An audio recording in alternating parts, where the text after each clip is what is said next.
Siamo andati a visitare l'allevamento di ostriche di Gianluca Travaglia, nella Sacca degli Scardovari, un esempio di come i pescatori del Delta stiano cercando di reagire alle difficoltà degli ultimi anni diversificando la propria produzione.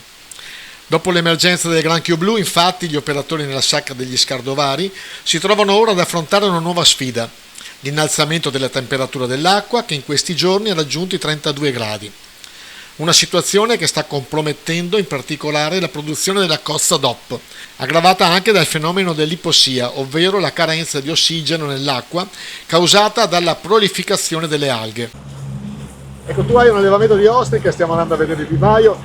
Com'è la situazione per le ostriche? Diciamo che la situazione delle ostriche, l'ostica nella sacca viene bene, veramente il suo ambiente ideale, e poi riscontri sul mercato ormai già da 10 anni che l'ostica nella sacca ha conquistato veramente tutti i mercati in Italia, di alta qualità. E diciamo che io ho iniziato a fare le ostriche nel 2023, proprio quando è arrivato il granchio. Quando ho visto che mi stavano mangiando tutte le cozze e anche le vongole, ho comprato subito del seme per iniziare un percorso nuovo e ho avuto subito una visione che per fortuna mi ha reso possibile stare a galla con una cosa così. Veramente... Con che metodo lo fate voi? Noi lo facciamo dentro a dei cuscini di plastica e andiamo a usufruire della marea naturale anche, e poi comunque vengono tirate su periodicamente per tenerle pulite e diciamo che questo metodo non è come quello francese, però è molto innovativo e anche produttivo.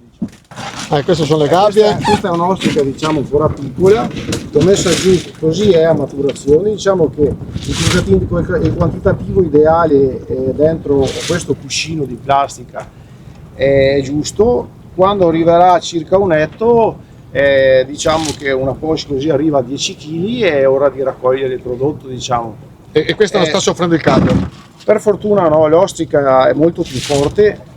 E poi questa ostrica è allenata anche a star su dall'acqua proprio tutti i giorni, perciò resiste proprio. È un'ostrica che la qualità appunto dell'ostrica viene fatta, bisogna allenarla a stare anche al sole e gli conferisce robustezza e anche il muscolo è molto, molto importante, ecco, quello all'interno. E questo vivaio mi permette di tirarle su spesso e di tenerle pulite come si vede, insomma. Ma l'operazione che portate a galla è automatica o porta tutta a mano? No, è manuale. Diciamo che sì, ci sono i tubi qua che girano, però adesso vi faccio vedere, non ci sono motori, è tutto a manovella,